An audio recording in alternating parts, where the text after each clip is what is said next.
اعوذ باللہ من الشیطان اللعین الرجیم بسم اللہ الرحمن الرحیم الحمدللہ رب العالمین رب اشرح لی صدری ویسر لی امری واحلل عقدۃ من لسانی یفقہوا قولی۔ محترم اور معزز ناظرین اکرام، سلام علیکم ورحمۃ اللہ وبرکاتہ۔ استقبال کرتی ہوں آپ سبھی کا پروگرام وصیات علماء میں، جہاں آپ جانتے ہیں کہ ہم گراں قدر عالم دین جو ہمارے درمیان ہیں یا گزر چکے ہیں، ان کی وصیتوں کو آپ ناظرین کے سامنے لے کر آتے ہیں، جس سے ہم بھی جب اپنے وصیت نامے کو تیار کریں، جو ہمارے اوپر واجب ہے کہ جب ہم اس کو تیار کریں تو ان نکات کو اپنے ذہن میں رکھیں کہ کس طریقے سے صرف اپنے مال و دولت کے اعتبار سے نہیں بلکہ اپنے اخلاقیات کے اعتبار سے بھی اپنے بچوں کے لیے، اپنی نسل کے لیے ہم کیا چھوڑ کر جا رہے ہیں وہ کتنا اہم ہے۔ آج انشاءاللہ جس عالم دین کا تذکرہ ہم آپ کے سامنے کریں گے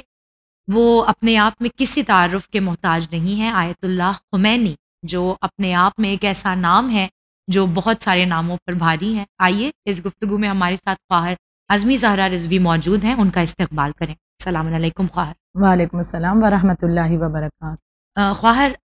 یوں تو میں نے جیسا کہا کہ آیت اللہ خمینی اپنے آپ میں کسی تعارف کے محتاج نہیں ہے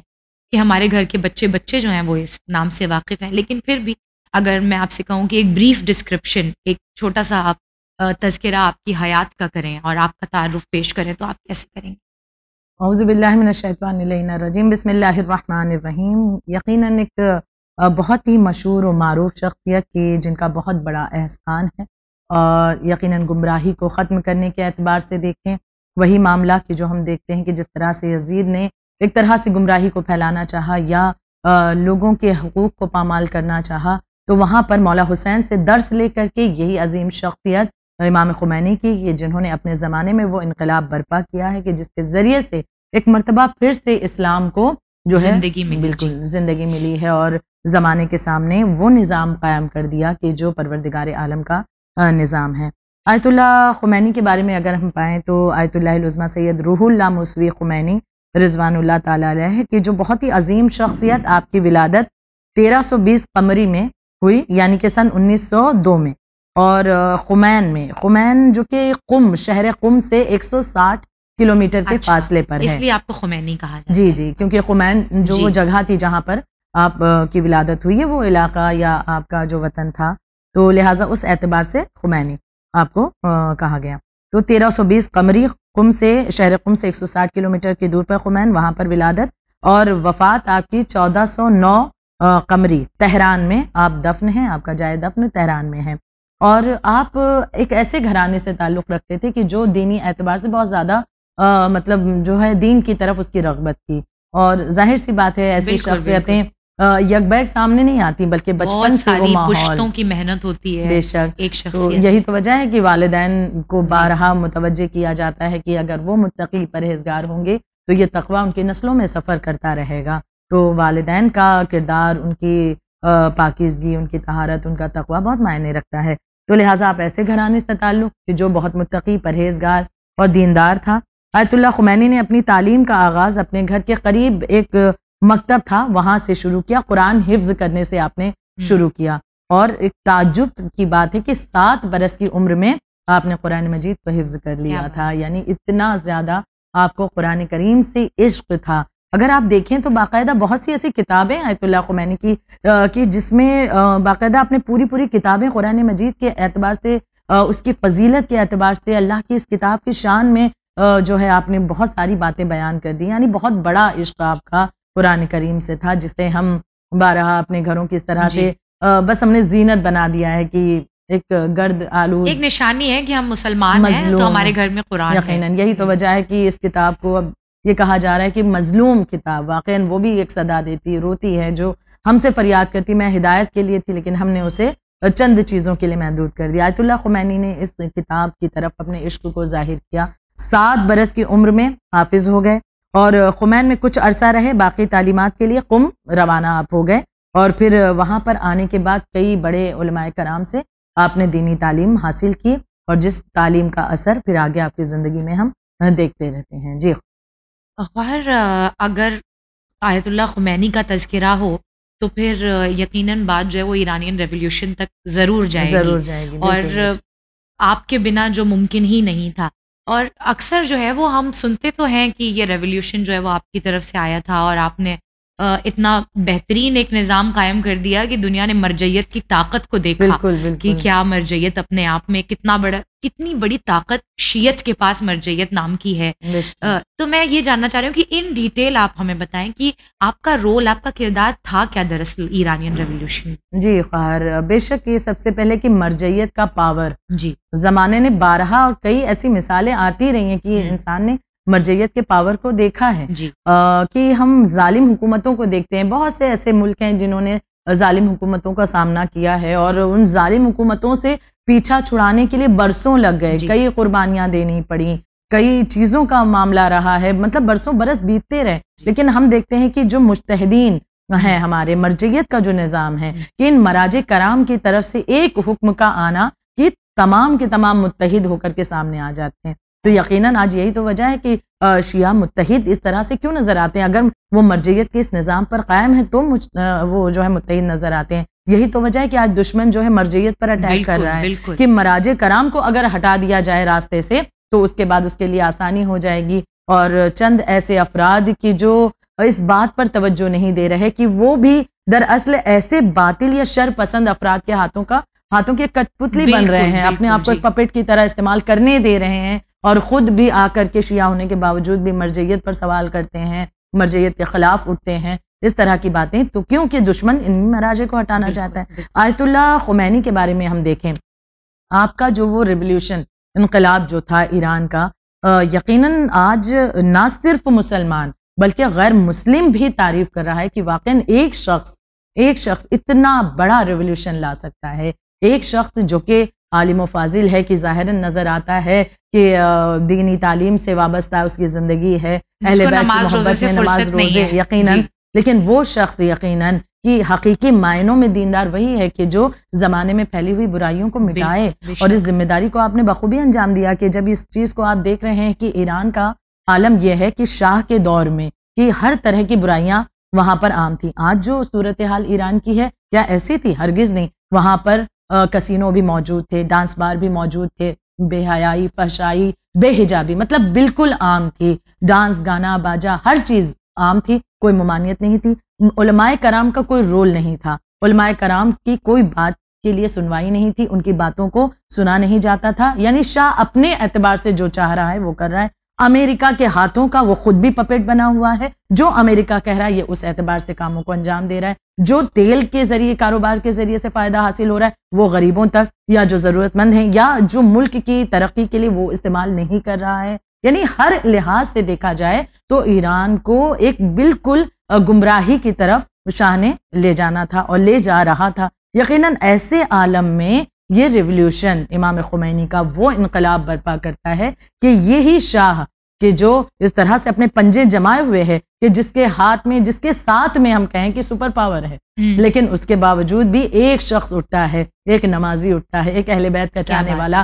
اٹھتا ہے اور ایک ایسا انقلاب برپا کرتا ہے کہ اس شاہ کو وہاں سے بھاگنے کے لیے مجبور کر دیا. امریکہ اپنے گھٹنے ٹیک دیتا ہے، جو سپر پاور نظر آتا ہے. یاد آ جاتا ہے ایک مرتبہ وہ قصہ، وہی ابراہا کا دور، کیا بات، وہی معاملہ کہ ایک مرتبہ جب چلا ہے ہاتھیوں کا لشکر لے کر، سوچ رہے ہیں مجھ سے بڑھ کر کے بھلا کون طاقتور، میرے پاس تو ہاتھیوں کا لشکر ہے. لیکن پروردگار عالم کی طرف سے کہ کس طرح سے وہاں پر اللہ والوں نے دعا کی تھی اور ان کے اس یقین کی بنا پر یہ جنگ فتح کر پائے کہ وہ اللہ کی جانب سے مدد چھوٹی چھوٹی سی ابراہا کے لشکر پر ڈھانے کے لیے جو پتھر جو بھیجی گئی، وہ چڑیا، وہ ہم دیکھیں کہ بہت ہی معمولی نظر آتی ہے، معمولی سی، لیکن پھر بھی ان ابابیل کے ذریعے سے ہاتھیوں کو بالکل شکست دے دی، وہ لشکر پورا برباد ہو گیا. تو ہم یہاں پر دیکھتے ہیں ایک شخص اور ایسی شخصیت آیت اللہ خمینی کی. لہٰذا ہم دیکھتے ہیں کہ جہاں پر اتنی بڑی ایک بڑا مجمع آپ کی ایک آواز پر اکٹھا ہو رہا ہے. کیوں؟ کیونکہ وہ گمراہی جو شاہ نے پھیلا رکھی تھی اس کو آپ نے لوگوں کے سامنے بیان کیا، پیش کیا ہے. اب لوگ بھی اس بات کو جان رہے ہیں کہ یقیناً کون حق پر ہے، کون باطل پر ہے، اور شاہ کی بڑھتی ہوئی منمانیاں، ان تمام چیزوں کو لوگ دیکھ رہے ہیں کہ کوئی فائدہ اس کے ذریعے حاصل نہیں ہو رہا. ایسے میں آیت اللہ خمینی ہی وہ تھے کہ جنہوں نے سب سے پہلے آواز بلند کی، یہاں تک کہ آپ کی شاہ کے خلاف ہونے کی بنا پر آپ کو وہاں سے ہٹایا بھی گیا، ایران سے نکال بھی دیا گیا. آپ دور بیٹھے رہے، فرانس میں ہیں، لیکن آپ کی ایک جملے کی بنا پر یہاں پر اتنا بڑا مجمع اکٹھا ہوتا رہا کہ جو اس بنا پر آمادہ ہو رہا ہے کہ یہ تمام لوگ بڑھ بڑھ کر کے آ رہے ہیں، تعداد بڑھتی جا رہی ہے. آج جو لوگ آ رہے ہیں شاہ کے خلاف، کہاں پر؟ فرانس میں بیٹھا ہوا ایک شخص آیت اللہ خمینی وہاں سے گائیڈ کر رہے ہیں، وہاں سے حکم دے رہے ہیں، اور یہاں پر اتنے لوگ اس کی مخالفت پر آمادہ ہو رہے ہیں. یعنی شاہ نے یہی سوچا تھا نا کہ میں انہیں اگر یہاں سے ہٹا دیتا ہوں تو جو شخص میری مخالفت میں ہے معاملہ دب جائے گا. لیکن ان کی مخالفت یعنی کہ وہ تمام لوگوں تک پہنچ رہی ہے کیونکہ یہ حق کا ساتھ دے رہے تھے نا. تو لہٰذا یہ مرجعیت کا طاقت، مرجعیت کیا پاور ہے کہ وہاں سے بیٹھے بیٹھے بھی آپ نے ایک صدا کی بنا پر یہاں پر اتنا بڑا مجمع اکٹھا کیا. جبکہ حالت یہ ہوتی تھی کہ جب شاہ کے خلاف آتے تھے لوگ تو اکثر مطلب گولیاں چلتی تھیں، لوگوں کو مارا جاتا، کبھی کتنے افراد مارے جا رہے ہیں، دوسرے دن کبھی کتنے افراد، یہاں تک کہ عورتیں اپنے شیرخوار بچوں کو لے لے کر کے آگے بڑھی ہیں. لیکن اس ریولوشن کے لیے امام خمینی کے حکم پر وہ آمادہ رہیں. اور یہاں تک کہ ہم دیکھتے ہیں کہ جب یہ تمام لوگ امام خمینی کے اس جملے پر، ان کے فتوے پر، ان کی مرجعیت پر یقین کر کے آگے بڑھتے رہے تو کامیابی نصیب ہوئی ہے. اور اس کو اور زیادہ اگر ڈیٹیل میں جانیں تو میں ناظرین سے گزارش کروں گی کہ وہ خود بھی ایک مرتبہ کوشش کریں اس ریولوشن کے بارے میں جاننے کی، کیونکہ اگر ہم بیان کریں تو کافی وقت اس پر ایک دن میں ہونے والی چیز تھوڑی ہے. آیت اللہ خمینی کی شخصیت ہی ایسی ہے اور ان کا وہ ریولوشن، کیونکہ بہت ایک لمبا سفر کہ کس طرح سے یہ تمام چیزیں ہوئیں اور کس طرح سے کامیابیاں، تو ان کا کردار جو ہے وہ چند منٹس میں بیان نہیں کیا جا سکتا ہے. ہم نے چند مثالیں پیش کی ہیں. بالکل غار، چند منٹس میں جو ہے وہ اتنا بڑا ریولیوشن بیان کرنا اور آپ کا کردار جو تھا اس ریولیوشن میں اسے بیان کرنا یقیناً ممکن نہیں ہے. لیکن اگر میں آپ سے یہ سوال کروں کہ ہم اکثر دیکھتے ہیں وہ لوگ جو سوشلی بہت ایکٹیو ہوتے ہیں ان کی عبادات کا کوئی ٹھکانہ نہیں ہوتا، یعنی وقت نہیں ملتا ان کو کہ وہ عبادتیں انجام دے سکیں، اور وہ پھر عذر بھی دیتے ہیں کہ بھائی ہم اتنا بڑا کام کر رہے ہیں تو اگر چھوٹی موٹی عبادت اوپر نیچے ہو گئی تو کیا ہو گیا. امام خمینی کے لیے کیا ملتا ہے؟ اور یقیناً میں جانتی ہوں کہ وہ بہترین عبادت گزار تھے، لیکن آپ اگر اس کو اور ڈیٹیل میں بیان کریں کہ اتنے زیادہ سوشلی ایکٹیو ہونے کے باوجود بھی آپ کی عبادت کا کیا عالم؟ عبادات کا عالم اس بات سے اندازہ کریں کہ مستحبات بھی آپ سے کبھی ترک نہیں ہو. یعنی آپ اتنا وقت عبادتوں کو دیتے تھے کہ مستحب چیزیں بھی آپ سے ترک نہیں ہوتی تھیں. یعنی واجبات تو اپنی جگہ موجود ہے، اور تلاوت قرآن مجید اور دعاؤں کا سہارا بہت زیادہ لیا کرتے تھے. یہی تو وجہ ہے کہ اتنی بڑی کامیابی، اتنا بڑا ریولوشن جو ہے کامیاب کر پائے ہیں. کی مدد اور یقیناً اور قرآن مجید کے حوالے سے جیسا میں نے ذکر کیا، بڑا عشق تھا تلاوت سے. اور بڑا مشہور واقعہ ہے کہ آنکھ میں جو تکلیف ہوئی، اور بھی علماء کے بارے میں یہ واقعہ ایسا پایا جاتا ہے، آیت اللہ خمینی کے بارے میں بھی، کہ آنکھ میں تکلیف زیادہ بڑھی تو ڈاکٹر سے رجوع کیا. ڈاکٹر نے کہا کہ آپ بہت زیادہ، انہوں نے بتایا کہ ڈاکٹر نے پوچھا کہ آنکھ پر اتنا زور پڑ رہا ہے، کیا مسئلہ ہے؟ تو بیان کرنے لگے ہاں تلاوت قرآن کریم زیادہ مطلب اور جو ہے مطالعہ وغیرہ زیادہ کر. کہا کہ کچھ دنوں تک یہ تلاوت قرآن کریم آپ تھوڑا کم کر دیجئے، روک دیجئے. انہوں نے کہا اس آنکھ کا علاج میں کرا ہی اس لیے رہا ہوں کہ اور زیادہ میں تلاوت قرآن کریم کروں اور اس سے ہی اپنے آپ کو روک دوں، تو یہ مجھے مطلب پسند نہیں ہے. یعنی کہ یہ چیزیں دیکھیں، یہاں تک کہ دینداری اور دین کی باتوں کو اتنی زیادہ فضیلت دیتے تھے کہ ایک مثال آپ کے بارے میں پائی جاتی کہ ایک مرتبہ کوئی انٹرویو وغیرہ تھا آپ کا، اور جیسے کہ ہم دیکھتے ہیں کہ اگر میڈیا انٹرویو لے تو بڑا مشکل وقت نکالنا پڑتا ہے اور باقاعدہ اس وقت پر انسان کو موجود جس کے لیے، لیکن اس وقت میں معاملہ ایسا کچھ بن بیٹھا کہ روز جمعہ تھا. اب جب وہ وقت تھوڑا سا کچھ اس طرح سے ہوا کہ جمعہ کے قریب تر کا وقت ہو رہا ہے، تو انہوں نے اس بات کو کہہ کر کے انکار کیا کہ وہ بروز جمعہ اس دن تو مجھے اپنے ناخنوں کو کاٹنا ہے، اس دن مجھے نماز جمعہ کے لیے جانا ہے، تو لہٰذا میں اس انٹرویو کے لیے آمادہ نہیں ہو سکتا. یعنی آپ نے یہاں پر بھی اس بات کا پیغام دے دیا ہے کہ اسی دین کے خاطر ہی تو میں سب کچھ کر رہا ہوں، اور اس دین کو ہی میں کنارے رکھ کر کے اگر آگے بڑھوں تو یہ مجھے منظور نہیں ہے. اور اس چیز کو بہت فضیلت مولا حسین کی مجلس کو آپ کی زندگی میں بھی پایا گیا کہ بہت زیادہ آپ عظمت دیتے تھے. یہاں تک کہ آپ کے بیٹے مصطفیٰ خمینی کی جب شہادت ہو گئی تو جو آپ کے خاص ذاکر تھے آیت اللہ کوثری، جو اکثر آپ کے گھر میں جو سال بھر مجلسیں ہوتی تھیں اکثر وہ خطاب کیا کرتے تھے، تو مصطفیٰ خمینی کی شہادت کے بعد وہ آئے اور انہوں نے کہا کہ عرض کی کہ اگر آپ اجازت دیں تو میں ایک مجلس پڑھ دوں مصاحب. تو انہوں نے اجازت دی. انہوں نے جب مجلس پڑھی تو اس میں انہوں نے مصطفیٰ خمینی کا بھی ایک جگہ ذکر کیا اور ان کی اچھائیوں کا ذکر. اکثر ایسا ہوتا ہے مجلسوں میں ہوتا ہے. تو اس باتوں کو سننے کے باوجود بھی آیت اللہ خمینی بالکل بھی پریشان نہیں ہوئے، بالکل ایک دم ایسے بیٹھے ہوئے بالکل نارمل. لیکن اس کے بعد جب آپ مصائب میں جناب علی اکبر علیہ السلام کے مصائب کا ذکر کیا آیت اللہ کوثری نے، بیان فرماتے ہیں آیت اللہ کوثری کہ میں نے دیکھا کہ آیت اللہ خمینی اس طرح سے شدت سے رو رہے تھے، اتنا تڑپ کر رو رہے تھے کہ حقیقتاً آپ کی محبت واضح ہو رہی تھی کہ سید الشہداء سے، ان کی آل اولاد سے، مولا علی اکبر علیہ السلام سے کس قدر آپ کو محبت تھی. یعنی آپ کی عبادتوں کو ہم دیکھیں کس طرح سے آپ نے عظمت یعنی اہمیت دی ہے اور زمانے کے سامنے واضح کیا ہے کہ یہ عبادتیں کیا مقام رکھتی ہیں. جب انسان ان چیزوں کو اہمیت دیتا ہے تو یہ چیزیں دنیا اس اسے قدر اہمیت دیتی ہے. یقیناً اہمیت دیتی ہیں کہ پروردگار عالم اس انسان کے وجود کو بلند کرتا ہے اور پھر زمانہ اس کا لوہا ماننے پر آمادہ ہو جاتا ہے. اور بہترین مثال ہے خمینی صاحب اس کی. مجھے یاد ہے میرے کالج ڈیز تھے جب میرے کچھ نان مسلم فرینڈز میرے ساتھ رہا کرتے تھے اور میری عادت ہمیشہ یہی تھی کہ میں دین کے بارے میں جو ہے وہ بہت باتیں کیا کرتی تھی، بیکاز مجھے یہ لگتا ہے کہ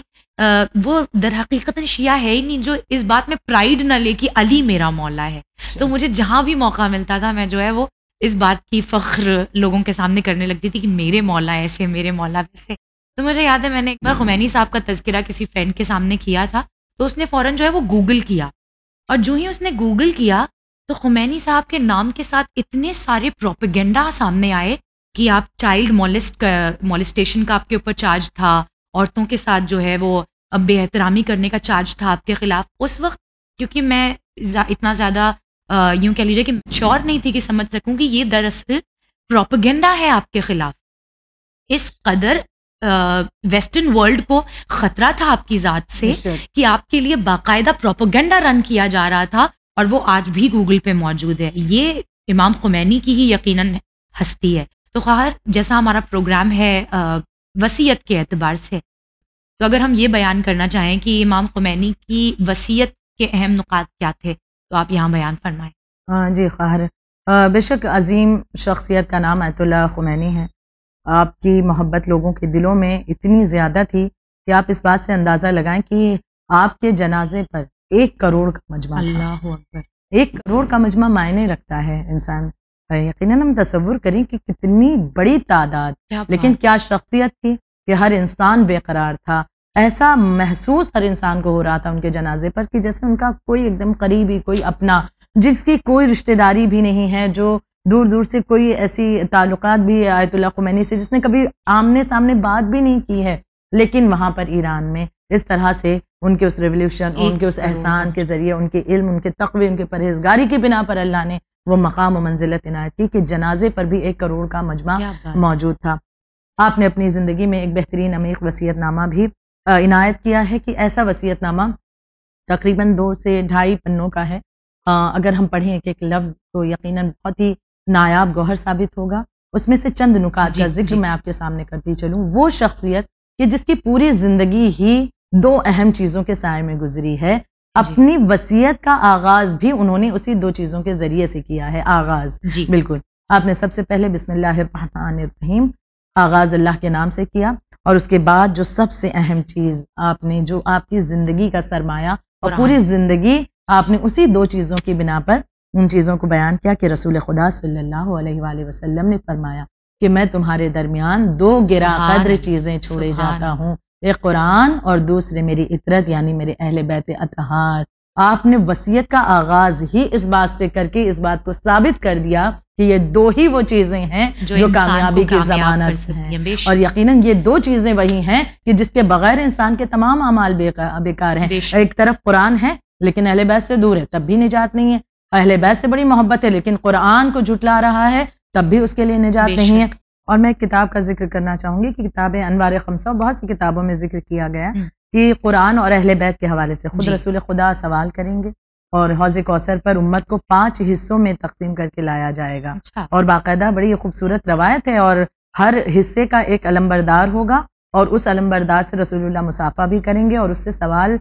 جو کریں گے وہ یہی ہوگا کہ یہ بتاؤ کہ قرآن اور اہل بیت 2 گرا قدر چیزیں میں نے تمہارے درمیان چھوڑی تھیں، اس کے حوالے سے تمہارا طرز عمل کیا رہا. اس روایت میں ذکر کیا گیا کہ جو 5 حصے ہوں گے لائے جائیں گے حوض کوثر پر، امت تمام امت یعنی اس میں تمام افراد ہوں گے. یہاں پر بات صرف یہ نہیں ہو رہی کہ ہر کسی بھی مطلب پوری امت جو ہے رسول اللہ کی، اسے 5 حصوں میں تقسیم کر کے لایا گیا، اور ہر ایک سے سوال کیا جائے گا، اس کا جو علمبردار ہوگا اور قرآن اور اہل بیت، یہی 2 سوال اس سے حوض کوثر پر رسول خدا پوچھیں گے. لیکن چاروں ناکام رہیں گے اور اس حوالے سے چاروں کے جواب یہی ہوں گے کہ قرآن اور اہل بیت سے یہ دور کسی دور ایک رہے، کو لیا کسی ایک کو چھوڑا، یا یہ کوئی یہ کہتا ہوا نظر آئے گا کہ ہم نے قرآن کو پارا پارا کیا اور اہل بیت پر ظلم ڈھائے، کوئی یہ کہے گا ہم نے قرآن مجید کی تکذیب کی اور اہل بیت کی باتوں کو نہیں سنا، ان کے اوپر عقیدہ ہی نہیں رکھا، کوئی کسی اعتبار سے باتوں کو کہتا ہوا نظر آئے گا۔ صرف کامیابی پانچویں گروہ کی ہوگی کہ جس کے علمبردار مولا امیر حضرت علی ابن ابی طالب علیہ الصلوۃ والسلام ہوں گے، اور ان سے مصافحہ کرنے کے بعد اور ان کے پیچھے جو افراد ہوں گے تو ان کے لیے کامیابی کی ضمانت ہوگی، کیونکہ یہ افراد وہی ہوں گے جو قرآن اور اہل بیت اطہار علیہ السلام کو جڑے رہے ہیں اور ان کی تعلیمات کو لے کر کے آگے بڑھے ہیں، عمل کے میدان میں بھی، عقیدے کے اعتبار سے بھی، دونوں لحاظ سے ان دو چیزوں کو لے کر کے آگے بڑھتے رہے۔ لہٰذا آیت اللہ خمینی کی وصیت کے یہ جملے سب سے پہلے آغاز ہی میں ذکر کیا جا رہا ہے کہ آپ نے توجہ دلائی ہے ایک مرتبہ کہ رسول نے دو گراں قدر چیزیں چھوڑی ہیں، ایک قرآن اور اہل بیت۔ اب آپ کی توجہ دلانے کا مطلب یہ ہے کہ انسان ایک مرتبہ پھر سے آپ کی وصیت کے ذریعے سے پھر سے متوجہ ہو جائے کہ یہ دو چیزیں ہی کامیابی کی انسان کے لیے ضمانت ہیں۔ پھر مزید وصیت نامے میں آپ جو ہے اضافہ کرتے ہیں اور بیان کرتے ہیں کہ کس طرح سے لوگوں نے قرآن اور اہل بیت اطہار پر ظلم و مظالم ڈھائے ہیں، اس جانب بھی لوگوں کو متوجہ کیا ہے تاکہ ایسے صورتحال آگے چل کر نہ بننے پائے۔ پھر قرآن کی اہمیت کو واضح کرتے ہوئے آپ فرماتے ہیں کہ ہم اسے قبرستان اور جنازوں تک محدود نہ کر دیں، یہ ہدایت کے لیے آنے والی کتاب ہے، لہٰذا اس سے ہدایت لی جائے، اپنے آپ کو ہدایت یافتہ بنایا جائے۔ پھر آپ بہترین جملہ بیان فرماتے ہیں وصیت نامے میں کہ ہمیں فخر ہے کہ قرآن کریم کے بعد ہم انسانوں کی نجات کے لیے ایک بہترین کتاب نہج البلاغہ کی شکل میں ہمارے پاس موجود ہے، جو ہمارے امام معصوم کا کلام ہے۔ پھر اس کے بعد ایک مقام پر ایک نقطہ یہ بھی اس میں پایا جا رہا ہے کہ آپ کہتے ہیں ہمیں فخر ہے کہ ہمارے پاس ایک زندہ امام موجود ہے جو ہمارے معاملات کی نگرانی کر رہا ہے اور وہ ہمارے لیے رہنما ہیں۔ یعنی آپ وصیت کے ذریعے ان جملوں کے ذریعے متوجہ کر رہے ہیں تمام امت کو، تمام لوگوں کو۔ پھر آپ فرماتے ہیں کہ ہمیں فخر ہے کہ امام نے ہمیں دعا کا سلیقہ صحیفہ سجادیہ کے ذریعے سے سکھا دیا ہے۔ یعنی ان عمیق کتابوں کا بھی ذکر آپ نے اپنی وصیت نامے میں کیا۔ آپ فرماتے ہیں کہ ہمیں فخر ہے کہ ہم جعفری مکتب سے تعلق رکھنے والے لوگ ہیں، اور ہمیں فخر ہے ان خواتین پر جو باعمل ہیں اور اہل علم میں سے ہیں۔ یعنی ایسے خواتین کی بھی آپ نے تعریف اپنے وصیت نامے میں کی ہے۔ پھر مزید آپ بیان فرماتے ہیں کہ اسلام کے دشمن ممالک کی حقیقت کو بھی آپ نے وصیت نامے میں بیان کیا، امریکہ جیسے سپر پاور کی شکست کو بھی بیان کیا ہے کہ اگر خدا پر یقین ہو انسان کا تو ایسا سپر پاور بھی معمولی اس کے سامنے نظر آتا ہے، تو اس کے بنا پر انسان یقین رکھ کر اللہ پر کامل زندگی میں آگے بڑھتا رہے۔ پھر وصیت کے جملے ہیں کہ گمراہ دشمنوں کے فتنوں پر دھیان نہ دو، کیونکہ یہ ایسے فتنے کریٹ کرتے ہیں کہ انسان ایمان والا الجھتا رہے اس میں، لہٰذا ان کے فتنوں پر دھیان نہ دیں اور خدا کی جانب اپنی یقین کو برقرار رکھیں۔ پھر ایک عظیم عبادت کی طرف بھی متوجہ کیا، نماز جمعہ کی جانب، کہ آیت اللہ خمینی فرماتے ہیں اپنے وصیت نامے میں کہ نماز جمعہ سے غافل نہ رہو کہ یہ ان عظیم نعمتوں میں سے ہے کہ جو اللہ نے قوم کو عطا کی ہے، جس کے ذریعے مسلمانوں کو متحد کیا ہے، ایک کیا ہے۔ یقیناً ہم دیکھیں کہ ہر ہفتے کا یہ نظام کس قدر بہترین ہے، نماز جمعہ کے ذریعے سے کس طرح سے جوڑا گیا ہے۔ آج بعض اوقات شاید آپ نے بھی سنا ہوگا نماز جمعہ پر بھی کچھ افراد وہی لوگ جو مرجعیت کے خلاف وہی نماز جمعہ کے خلاف ہے، کیونکہ یہ چیزیں وہاں سے اسپانسر ہو رہی ہیں جو مرجعیت کے خلاف ہیں، جو اینٹی مسلم لوگ ہیں، افراد ہیں، ایسی طاقتیں جو کہ اسلام کے خلاف ہیں، وہاں سے یہ چیزیں اپنوں کے یعنی ہمارے اشیوں کے درمیان سے کچھ ایسے لوگوں کو اٹھا کر ان کے ذریعے سے ان چیزوں کو چنا جا رہا ہے کہ جس سے شیعت مضبوط ہوتی ہے۔ مرجعیت، نماز جمعہ، ان تمام چیزوں سے اتحاد قائم ہوتا ہے، لوگ ایک ہوتے ہیں۔ بھائی مرجعیت کا ایک فتویٰ بڑے بڑے پیغام ان ذرائع سے لوگوں میں عام کر دیے جاتے ہیں، کتنے بڑے مرحلوں کو حل کر لیا جاتا ہے انہی ذرائع۔ خطبہ جمعہ کے ذریعے سے کتنی باتیں بیان کر دی جاتی ہیں، لوگ متحد ہوتے ہیں اور ایک جٹ ہو کر کے ان باتوں کو سنتے ہیں، تو کتنا ایک انقلاب لانے کا ایک بہترین ذریعہ بھی فراہم ہوتا رہتا ہے اس عظیم عبادت سے۔ اس لیے آج اس پر بھی حملے کیے جا رہے ہیں، نماز جمعہ کو بھی ہٹانے کی کوشش کی جاتی ہے، من گڑنت روایتوں کو پیش کر کے کہ نماز جمعہ کا ذکر نہیں، اس کی ضرورت نہیں، وغیرہ وغیرہ۔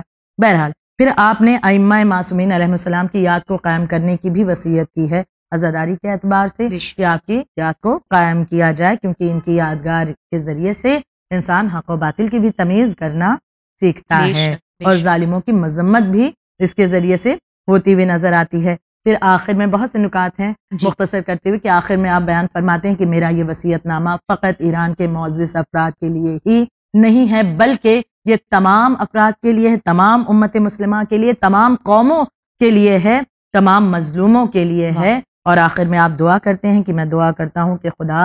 ہمیں ہرگز نظر انداز نہ کرے۔ اللہ آمین۔ لہٰذا یہ وصیت نامہ یقیناً اس کے جملے کی آج بھی ہمیں بہترین طریقے سے رہنمائی کرتے ہیں۔ جی بہت خواہر۔ بہت شکریہ خواہر آپ کا، اللہ ہمیں توفیق دے۔ پھر وہی بات، کیونکہ در حقیقت سارا کھیل توفیق کا ہی ہے۔ بے شک۔ اگرچہ ہم دن بھر اچھی باتیں سنتے رہیں، اگرچہ ہم جو ہے وہ نیت کرتے رہیں اچھی باتوں کو عمل میں لانے کا، مگر اللہ کی توفیق اگر شامل حال نہ ہو تو یہ تمام باتیں صرف یہاں سے آ کر یہاں تک نکل جاتی ہیں۔ یہ در حقیقت ہمارے نامۂ اعمال میں تب جائیں گی جب ہم ان پر عمل پیرا ہوں گے۔ تو اللہ ہمیں توفیق عنایت فرمائے کہ ہم ان باتوں پر عمل پیرا ہو سکے۔ بہت بہت شکریہ خواہر آپ کا۔